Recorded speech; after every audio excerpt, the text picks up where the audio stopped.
This week on Big Eyes, LJ goes to the mainland while Sid pulls up on the Samurai Kame House episode for Dr. Stone. So stay tuned for episode 118. Let's get it.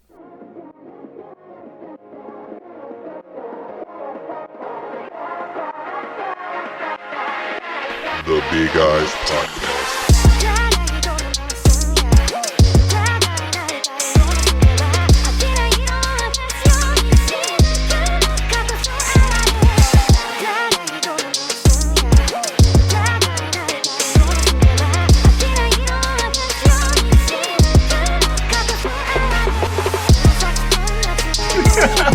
My man's is cooked. You ain't gotta laugh. I'm just saying, man. Son, he couldn't get 24. Man, listen. It's a tough time. First of all, you ain't had to throw the 44 out there for my boy. You know what I'm saying? You ain't got to do the 44 out there for my boy like that. Also, Dog, the picture was trying to paint the corners. I'm crying, son. Nah, That's hilarious. he needed the inside pitches, man. First of all, this is not RSVN. This is not baseball talk. Welcome to the Big Eyes Podcast. We're still at Summer at Kame's house. As always, it's AD. LJ couldn't make it. He might pop in. We don't know yet. But he's out handling business right now. However, do have special guest Sid in the building. What's going on, my brother? What's up? What's up? What's up? It's good to be here. Yo, you know how long I've been waiting for the summer at the lookout call? Like, Hey, man, listen. bruh, I've been seeing y'all kick it on the island. I'd be like, damn, bro, they not fucking with me. They not letting me pull up to the island. This is crazy. Nah, it's good to be here, dog. You already know we had to. It was a private Eventbrite link that we just sent out to the homies. You know what I'm saying? Like, Right. you know what I'm saying? We just had to tell folks, pull up. You can't spread the link out everywhere. You know what I'm saying? But we got Oolong in the back. He's still cooking up everything good. Par somehow learned how to roll up from this man while he was cooking up. So Par Blaze, you know what I'm saying? Roshi got the good videos on, man. You know what I'm saying? So we having fun here at Summer at Kame House. Last week we had the episode of Bakuman, and that was a fun time. But this week we're talking about Dr. Stone. And of course we had to bring you back because last time, man, we had a good Dr. Stone talk, man. So Of course. listen. But what else have you been reading? Before we get into that talk, what else have you been reading, man? Like, what have you been tapped into? So obviously Chainsaw Man Part Two. That's the must read. Yeah. Rereading Yu Yu Hakusho. I reread Assassination Classroom. I Mm. read One Punch Man all the way through. I read all of Dragon Ball, all of Dragon Ball Z, all of Dragon Ball Super up to where it was. Read all of Shaman King. Oh man, you've been on the hunt. You've been on the binge, man. Yeah, yeah. Just stuff to read at night. Just to give me something to look at every. I get in bed around around like 10:30 now. I'm starting to get old. Getting to bed 10:30, and then from there, kind of just read whatever is in my purview. So yeah, just trying to stay tapped in with the scene and make sure that I can be able to have these talks. And obviously before this I read all of Dr. Stone. My little brother is very into Dr. Stone right now. I put him on to it, and he's having a great time with it. He's having a real good time with it. And man, listen, as LJ would say, this is manga PBS. You know what I'm saying? Magic School Bus. So it's a very fun series, in my opinion. Like everybody needs to give Dr. Stone a little chance, a little look through. Like it's something different that has appeared in Shonen Jump, and something that we haven't really seen come through in terms of like the Shonen Jump sphere. Like when we think of Shonen Jump, we think of like all the battle action things that come through. Like of course Chainsaw Man, Jujutsu Kaisen, One Piece, My Hero. But then when you get some of these other titles, like Blue Box, things that you don't necessarily gain the widespread appeal that the battle action manga would. I Hmm. think Dr. Stone, because it's the most recently completed Shonen Jump series without being axed or anything like that. Like it had 232 chapters. It just recently had a special epilogue chapter like 2 weeks ago. Right. I like that one. Yeah, I thought that was cool. yeah, no, that one was really good. That one was amazing. Like the setup, we'll get to it when we get there. Like, but Right. I really did enjoy that chapter as well. But I'm saying all of this to say is like when it comes to Dr. Stone, it's something very different. And I Hmm. think that because of the direction that it takes in the beginning with like the apocalypse, setting up we're coming back from the world of the Stone Age, where we're embarking on restarting the world and using like the fundamentals of science in order to like recreate the world in this way. I think that in the beginning it sounds very interesting, and in some aspects of it, like the graphs when they start making things and how things relate to each other, it gets kind of like widespread, but it all makes sense at the end of the day. It's not anything like I hate to use this as an example because I love it, but like how like JJK does those charts, man. Like when we just had the Right. the Hikari thing, and like how sometimes we'll get things of like explaining how things work. But with Doctor Stone, they'll make everything like relatable in a way where Right. It's very digestible science. yes, very digestible. It references things that have already occurred within the story, so you don't really need to retread the full scope of everything. It'll just be a graph of like, here's nitric acid, here's like electricity, here's how we're gonna make a battery. You know what I'm saying? Like it reuses old things and it'll compile those into building up the foundations of science. So I do appreciate Dr. Stone for at least showing that when it comes to the evolution of science in general, like it does it in the best profound. I don't want to say profound, but it is very profound because that's literally how science and evolution works. Like we take things and then we build upon those fundamentals and we create even grander things. And throughout the Right. story of Dr. Stone, we get to all of these things. But am I like first? Let me ask you this: what is your thoughts on it from you first reading it and then your reread? Um, my first read, I think I was more interested in the mystery aspect of the show. Mm-hmm. I think that's something that really helped the show. But on the reread, I think I'm more interested in kind of like the process behind everything. Like that's Mm-hmm. kind of what made me look at it and be like, wow, I'm really enjoying this. And I'm pretty sure I've talked about it on here before. Like I used to be a teacher, Mm-hmm. um, kind of just getting that level of digestible science in a way that allows people to just enjoy. Oh my goodness, Pete Alonso. Yeah, I saw that. That Um, was crazy. oh my god. That man did a walk off. Oh we're my watching. We're watching god. the MLB All Star Game. For those who didn't know, like we're also recording this on the Monday. But so you'll get this on Tuesday. Uh, yeah, but anyway. Yeah, I'm so sorry. That was No, not no, no, supposed to no, no, happen no, all no, way. because that was Yeah. crazy. No, that man, Yeah. that man launched it. Oh, that was crazy. Oh yeah. Like I said, being a teacher, being able to kind of like have that digestible level of science and be able to storybook it in a way that makes it so that not only can you understand it, but like it kind of demystifies science, which I find really cool. And even though when we get to some parts of the story where it kind of gets into pseudoscience with time travel and stuff like that, and whatever the Y man is and all of that, um, it's just one of those things where on the reread, you can kind of lean more into the process without thinking more about the mystery, and you kind of enjoy the adventure for what it is. And you get to your parts, you get to Treasure Island, and the mystery of Treasure Island was so different than anything that had popped up before, because it was they're now dealing with science that they hadn't dealt with before. And and they're also dealing with like, you know, this is someone who's like actually an adult trying to kill them, or an adult trying to get them out the way, as opposed to where at the beginning it's kind of like a Lord of the Flies kind of situation, Right.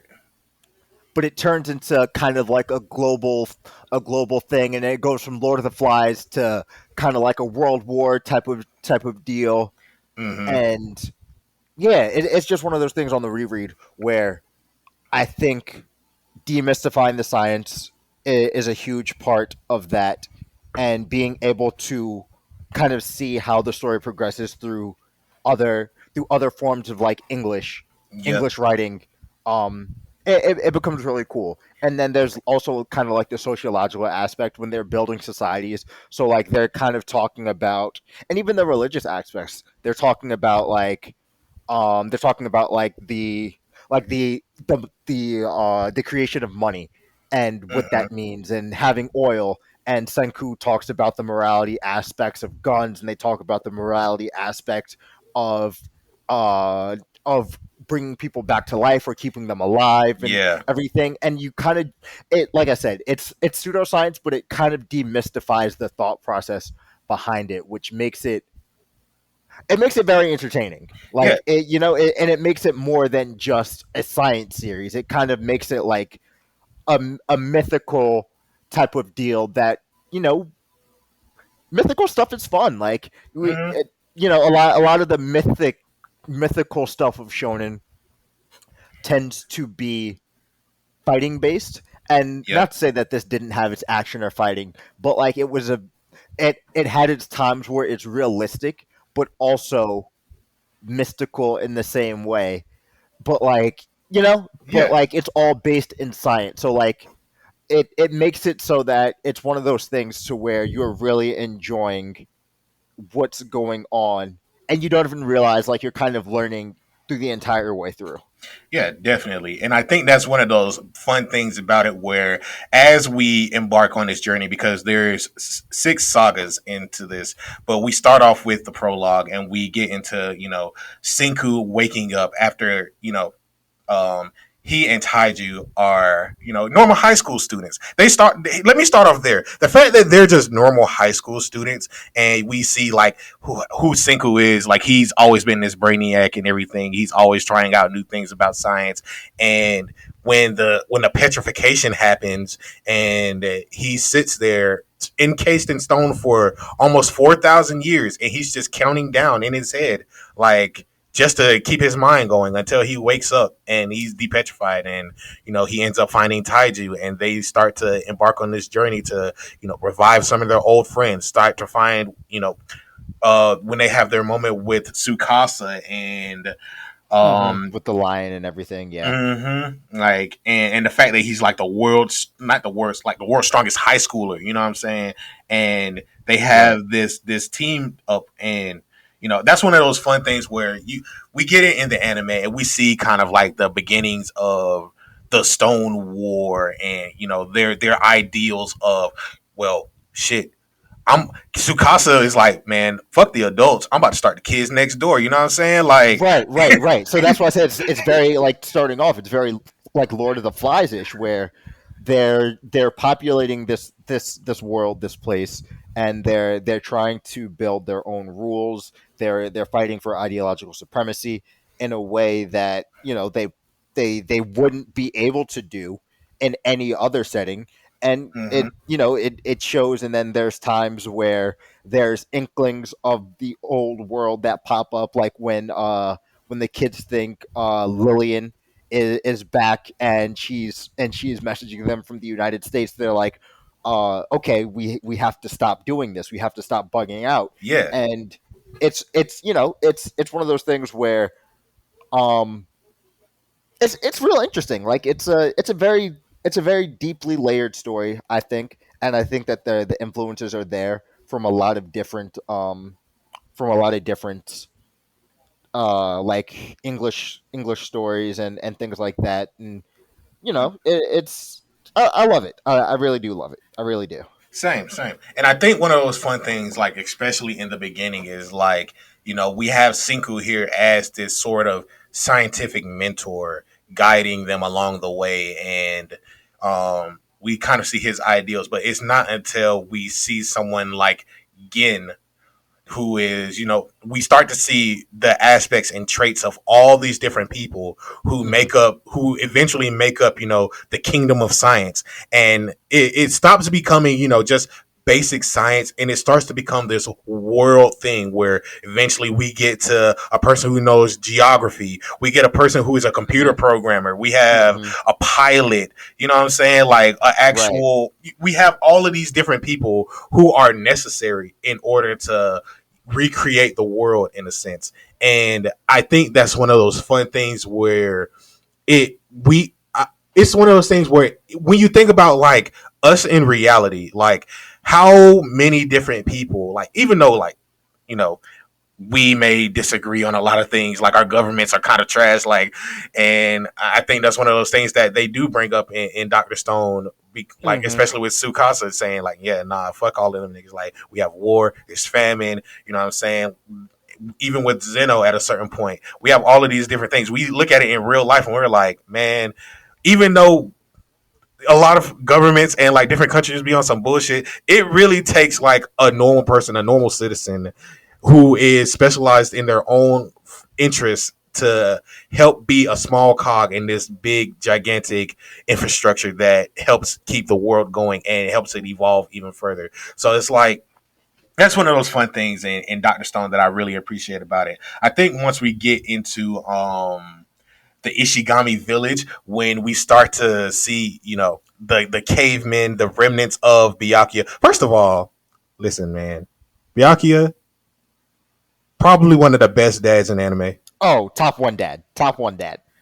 Top one dad. Listen, man, this man sold everything so Senku could have a future, man. Like, listen, No, like not even in like the like he really did everything to make sure that that man could have a future. Like yo, like I think like during season one when they're going over all this and they're showing like the the little process of when they're montage. when they're landing back on Earth and then they're going through like all of them dying from pneumonia and everything, and Mm-hmm. then Byakuya writing the 100 tales and all that. I cry every time. I Listen, cry every single time. the 100 Tales is really, really like that's probably one of my favorite things about the beginning of Doctor Stone. Mm-hmm. Like the fact that they've been encased for 4,000 years, and yet Byakuya and all of his co-workers and peers were able to restart a village and pass down those tales in hopes that one day somebody who would be related to Senku, now it it sounds kind of far out there, but the fact that it even happened to begin with, and we got the story up to that point, like for Right. him to actually get the story and be able to decode what they were talking about in the 100 Tales, that was something amazing. I really, really enjoyed that one story aspect of it, and the fact that we get into like Ginro, Kinro, Right, Kohaku. the names being like silver, gold, like Mhm. it just kind of talks. It just shows the importance of tradition and storytelling and things like that that that you get when you look at a shonen anime, and they'll talk about the importance of like family and community and everything like that. But it doesn't always ring the same Mhm. because it's not it's not this Yeah. it's and they're now showing like the like how important this actually is. Like it's so far gone as to say like this is a tradition that they've known that they need to keep alive for hundreds and thousands of years, so that like when they finally hear Senku's last name, they're like, "Yo, you're the person we've been waiting for." You're Like the this, prophecy. God right? This is you, damn. and like, and it's not even in like a you're like the savior type of way. Just like Yeah. your last name is Ishigami. You're related to the founder.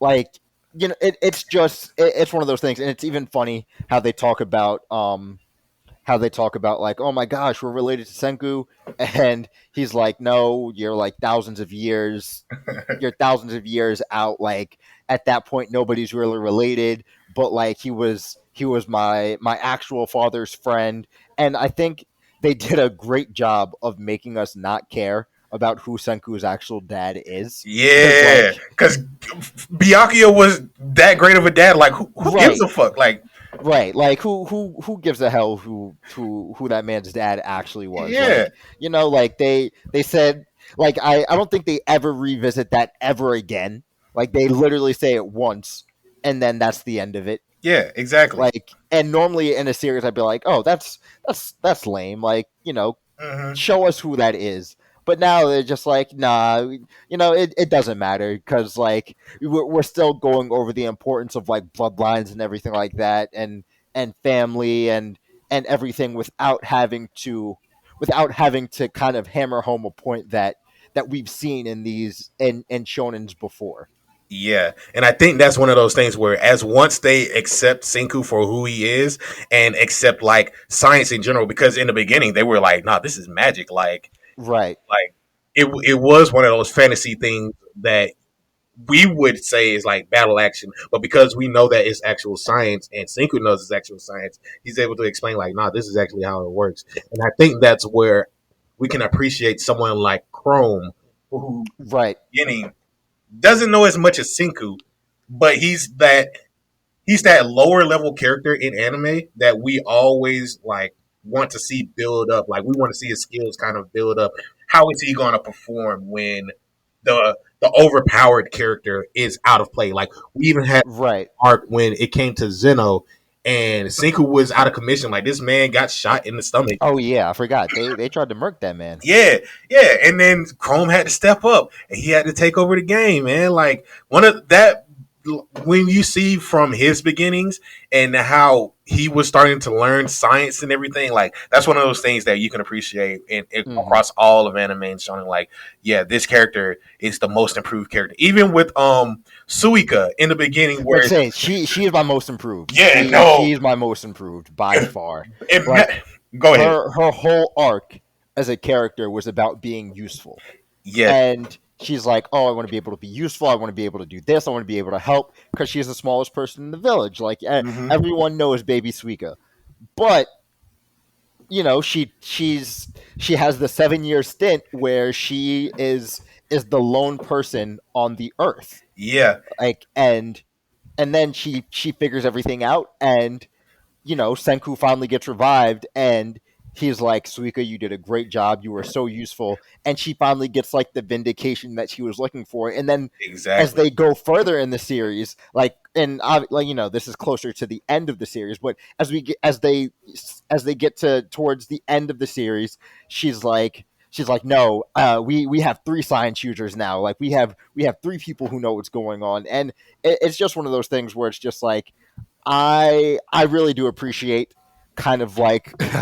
I'm gonna go wrestling here, the long term booking when it comes to when it comes to these characters, just because being able to have that, and for it to come full circle. And if you would have asked me at the beginning of this series, I wouldn't have said, yo, Suika's going to be the one to have some compelling character arc that Oh yeah, that nah, gets wrapped up beautifully in a way that like because that show, yeah, it's crazy because it's like when we see her in the beginning, like she, like as far as like all of the villagers, like they all had their different ideas about the magic of science and everything, and like Suika's was a special case because she was blind, like. And Senku had to craft like lenses and put them in a melon for her so that she could see like it was goggles. And once she was able to do that, like she herself could, no pun intended, see the appreciation behind science. You know what I'm saying? right. Like Even before she became like the science, like a science user, like it was the appreciation there, and then turning the village into a from they talked about it all the time when they're talking about how they turn the village into into like a little fishing village, to now like we oh, can we can store mo food, we can keep people alive. They talked about this big extinction event where they lost like 20% of the village because they had one bad winter and everything, mhm. like, so like just seeing all how something as simple as like it just shows a kind of appreciation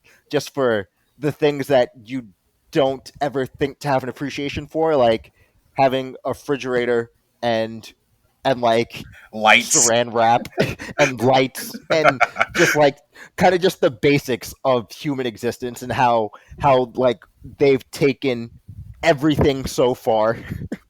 Yeah, like I think that's one of those great things where it's like once Senku was able to demonstrate all of these different applications and uses, like even to the point where we were able to start making roads. Like we started off with what the hydraulic plant, the hydro plant, and then we Right, started ended up like we should take this with us. Like let's bring it along the way. And then we started making cars. He started paving the road so that the cars could go along it. And then we get right, into the whole battle with Tsukasa where he knows about technology, but they're using like war based technology, and that's where we right. get like Ukio, what's his name, With the sonar the hearing, yeah. and then you have what's the other guy's name who was going to betray them at a certain point.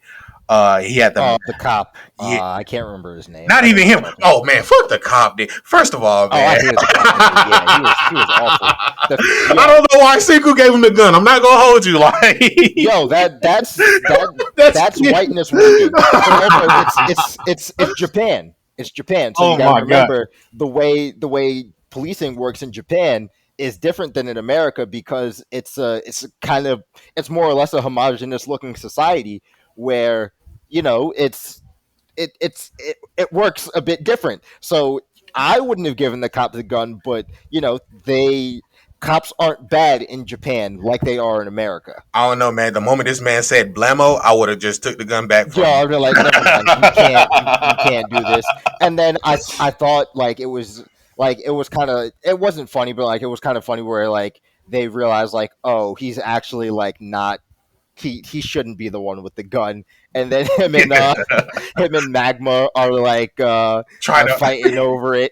neither one of them should have. First of all, Magma is one of my favorite characters because, like, I think his whole vindication came when we get to the calculator experiment, and they put him on the calculator, and they have Senku, Zeno, and Sai try to work out this very long math problem, and he just pushes a couple of buttons and he answers it quickly, and Right, like just to prove like the power of a calculator and where they're going with like computer technology.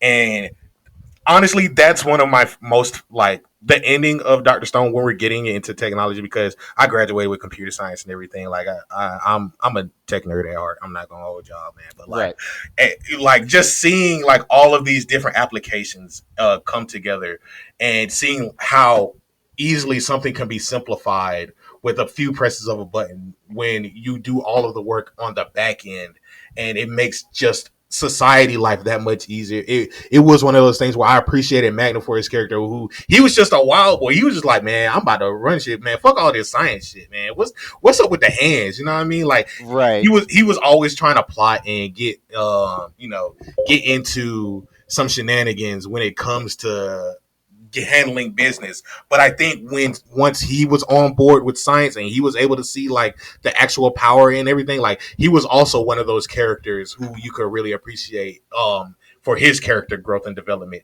And that's one of those things I appreciate about like a lot of these characters in Dr. Stone. They have their like face turns. They have their like moments of, revelation where, maybe Senku is on to something here. You know what I'm saying? Like right, maybe all of these people are on to something. Cause I even think like when we get to the Sukasa thing and we have to cryogenically freeze him because we're trying to find a way to revive him and bring him back to life. I think right, that's like even with that start of the Doctor Stone the world tour.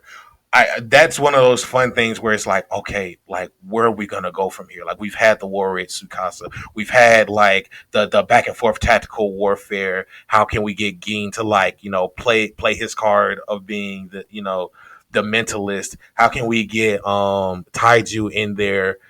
Properly. What can we do for all of these things, for all of these different characters, for all of these moving parts? And right, one of my favorite things about like that we really don't give enough credit to is like one.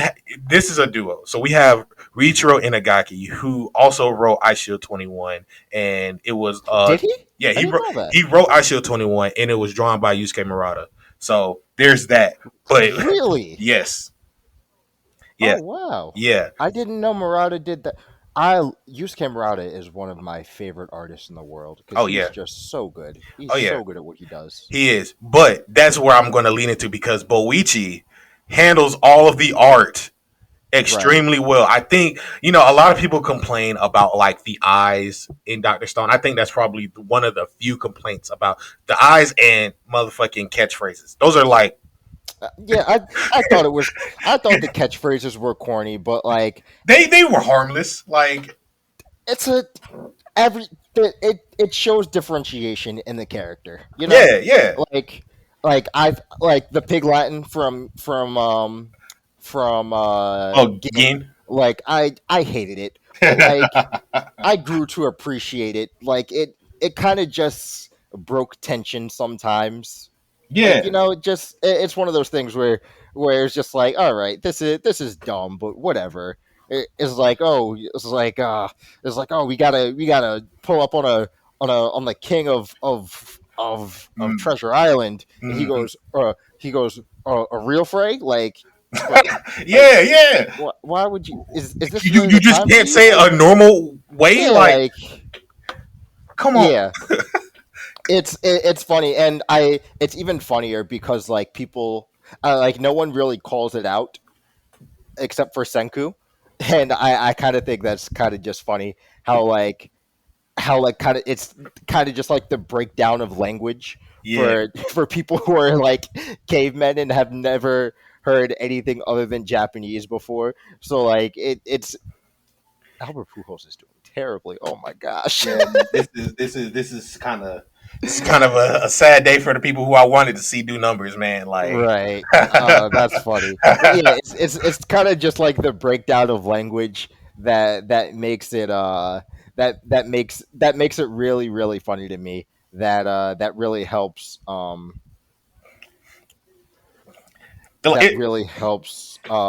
that really just kind of helps immerse yourself in the world. yeah, and it kind of helps you like get involved with a lot of these characters. Like, even to the point where like not a lot of them have that many catchphrases. Like, they just have their natural character traits. Like, the only people who Right. I can really think of that would have the catchphrases would be like Senku because he got 10 Get billion excited. and get excited. Like those Yeah. two, and then you got Chrome with like this is real bad. You know what I mean? Like those.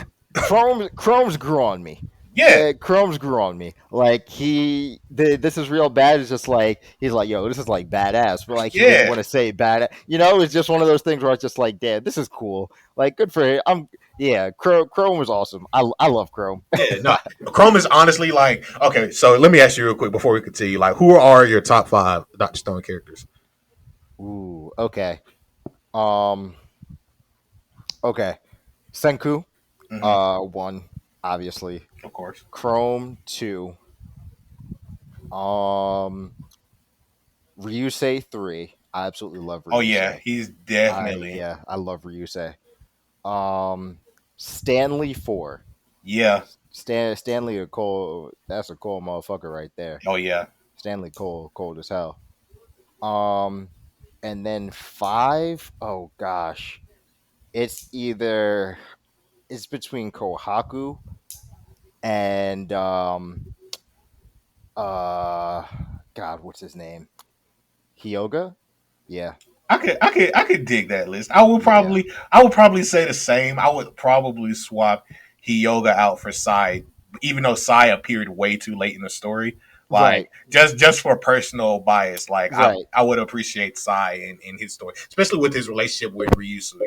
Like I think like all of those characters are definitely very fun characters. Oh, also Suika, like I really enjoyed Suika. Like even though she wasn't very prominent, she was also very fun. Mm-hmm. Even with the old man, I forgot his name, but he was always Kasaki. yes, he was always around, like helping build things out. He was appreciative of being like the senior engineer upon things for the village, and him just like learning new techniques. Like I think one of my favorite things about him is when he I think he was sick at one point and Senku did something to him and he just ended up flexing and he had the Roshi Right, muscles right, right, right.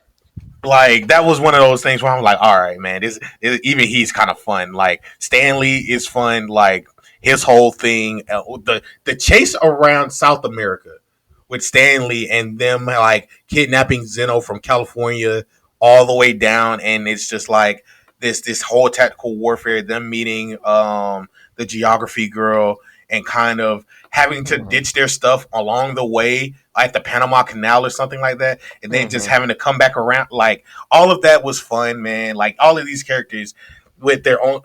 There is no character that really feels the same. I want to say that. Like the only two that I could kind of think that feel the same are the nurse and the reporter lady. Those are the only two that I kind of feel like kind of hit on a similar note.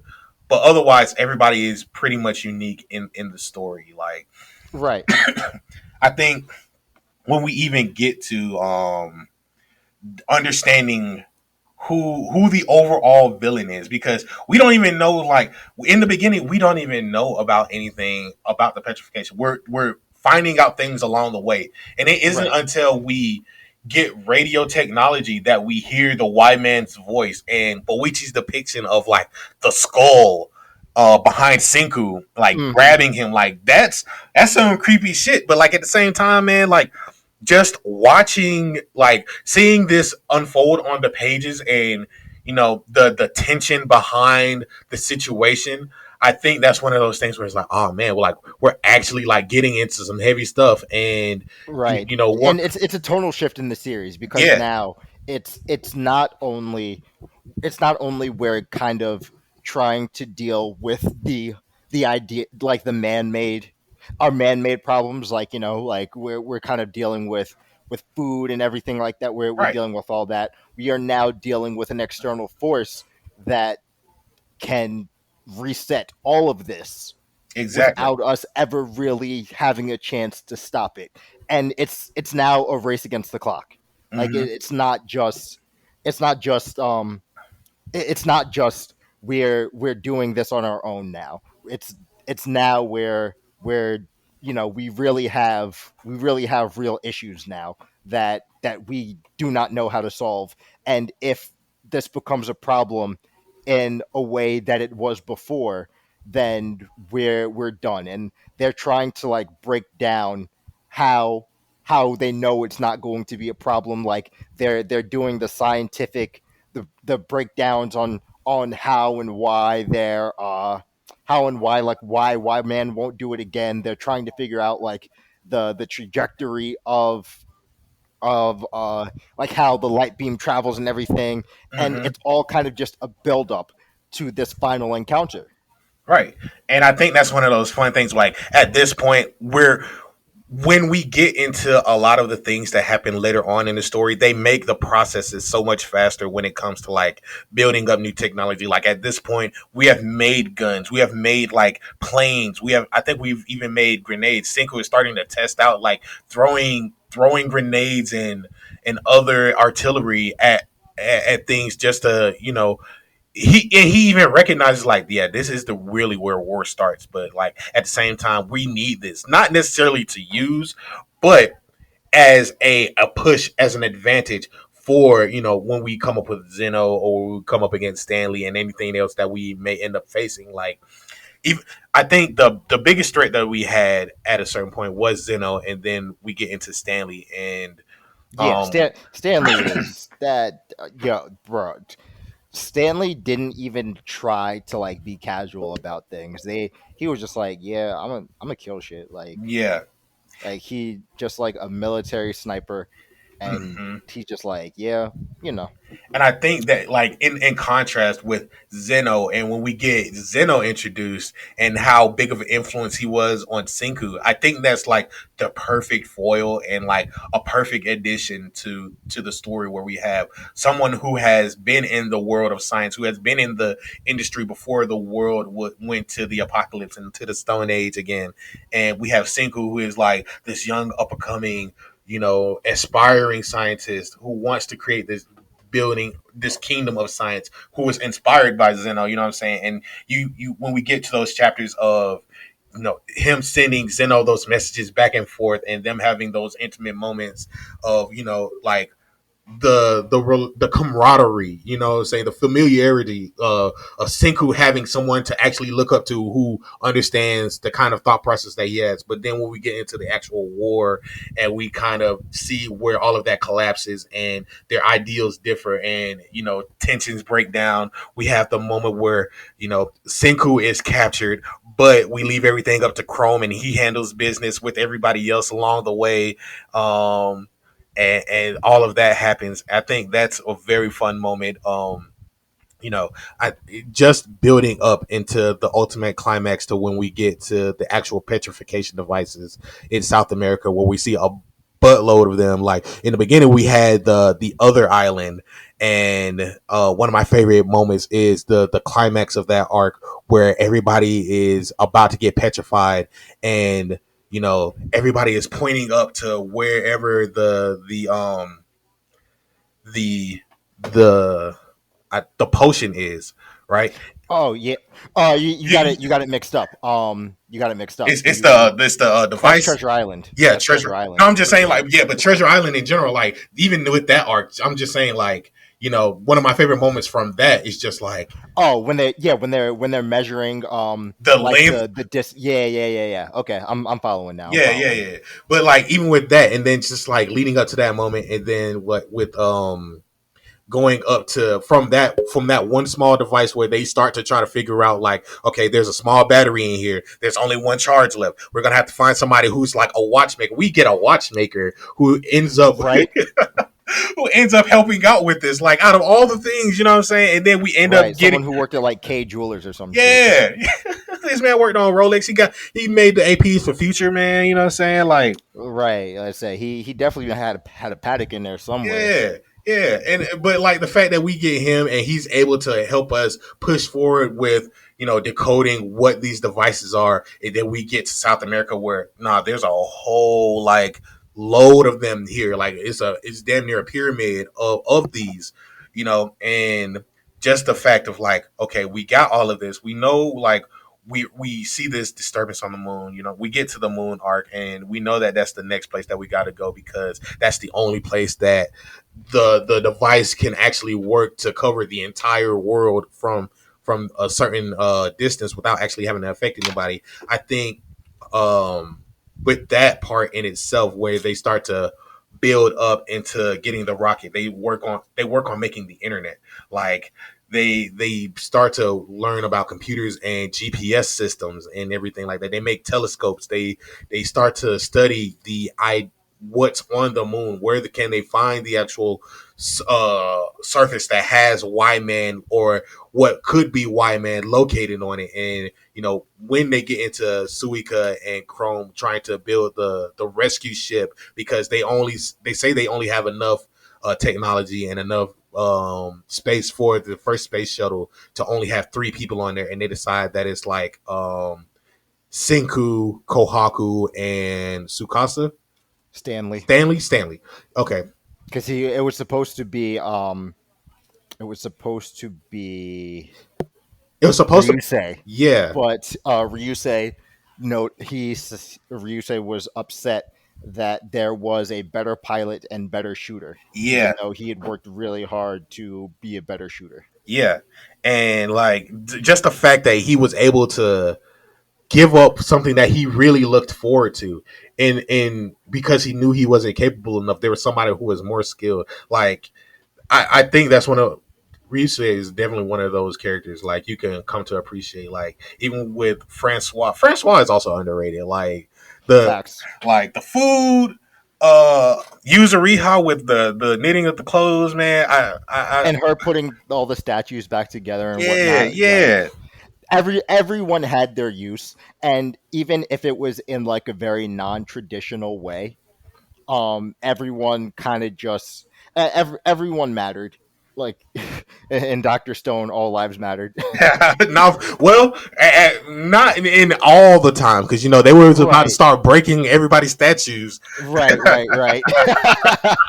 they were really, uh, they were really like, nah, we can't let these niggas come back, bro. Like, I think this is another thing that we really didn't get a chance to touch on, but the fact that when we actually discover what the Doctor Stone itself is capable of and is able to, resurrect people. Like people right. can die and you petrify them and their souls actually come back to them. And we discover like, no, this is the secret to immortality here. Like, you know what I'm saying? Well, this is too powerful. At a certain point, what are we gonna do with this technology? If we really unpetrify everybody, who knows what they may do with this power? You know what I'm saying? Like Hmm.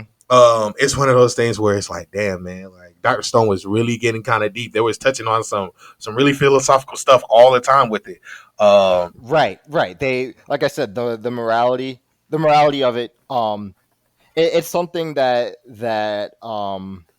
kind of that really stuck with me, just because the way they're talking about all of this is one of those things where um it's they're asking the big questions, and that's always nice to kind of have a series that helps with the big questions, because we don't always think about the big questions until some things are going really bad or things are going really right.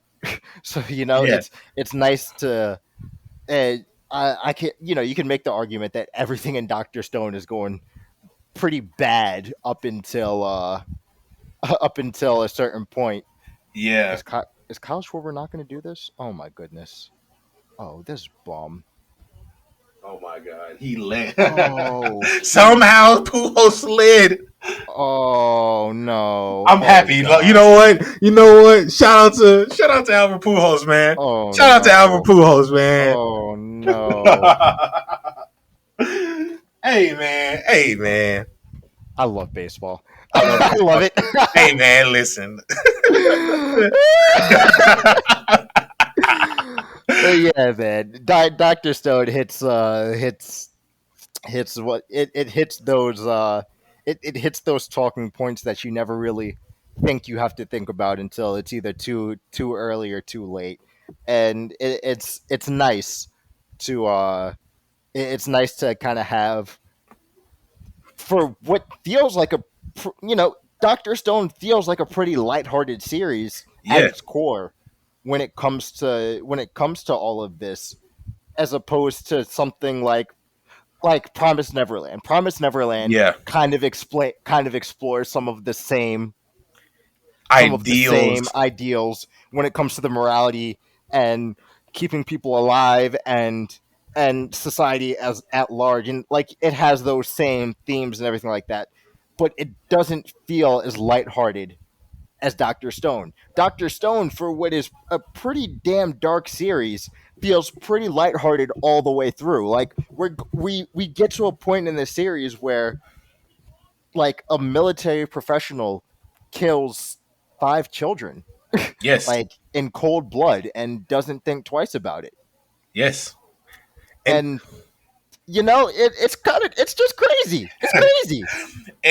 yeah, man. And I think like even with that, like I'm glad you brought up the contrast to Promise Neverland because it is like one of those things where they were both running around the same time, and just to Right. see those two things, like the contrast of morality, where one side we see these people who are being harvested for food and Right. everything versus this society where we're trying to build it back up. Like one set of people are trying to like find this world that they can live in and the other people are trying to recreate the world that they should live in. And it's even like just the fundamental difference between like being harvested and like keeping people alive. Yeah, Like it really fires on like just two different ways of thinking about like the prospects of life. And like, do we eat people to survive? Do we keep people alive so that society can advance and we can continue to have like you or know, are we gonna it's run out of resources because right, there are so many things that that's one of those things that comes up in Doctor Stone. If they keep using the Doctor Stone, they're going to be overpopulated. Like that's another thing that definitely comes up. So it's like keeping people alive, harvesting people. How are we going to feed all of these people who we may eventually come up with? It's just one of those things where it's crazy. Like, and I know we didn't get a chance to talk about it, but one of my favorite parts also is the Suika thing with her getting the time skip, but she's living like normal life and everybody else is right. petrified. That was beautiful. I thought that was so beautiful. Yeah, man. Like her like getting everyone getting unpetrified, and she walks up to Kohaku and she is like, we're the same height now, and just Yeah.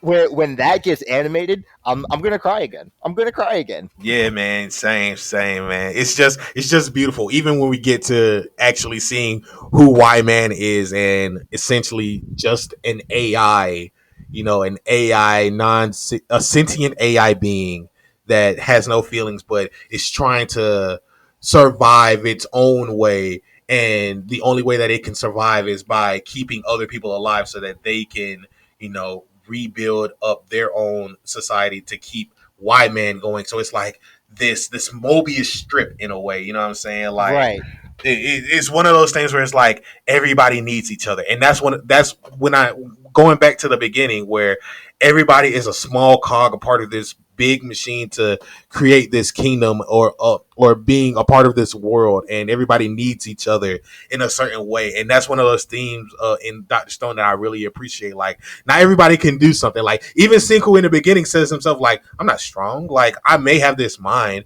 but like I'm technically Senku is doesn't give up. Like, as a right, scientist, he fails a lot, and right. And it's always that failure is not the end all be all, and that's kind of just how science works. Like, yeah, failure is a calculated part of science in a way that that kind of just allows for people to feel good about it. And yeah, there's no end to science. yeah, and I Like, it's constantly evolving and everything like that. So like it's really cool to see how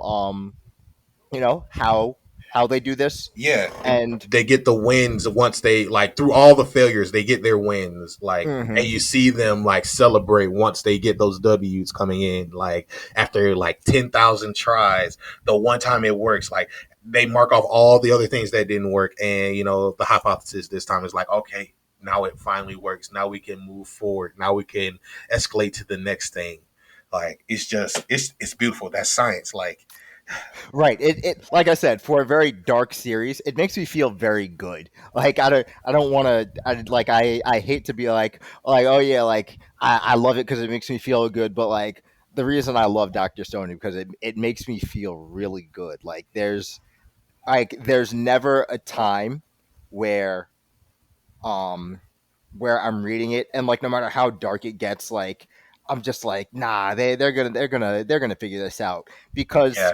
it's like a buy-in. It's trusting the process of science Hmm. that they're kind of just that they're trying to sell. Yeah. And it's one of those things where I'm just like, yeah, this is really cool. Like, I really do love this. It it makes me excited, like, to get excited.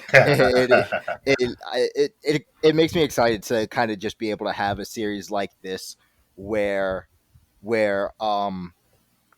something not typical is put at the forefront of a shonen, and like they're still able to kind of check all the boxes with like a feel good protagonist, like a feel good story, Yeah. everything like that.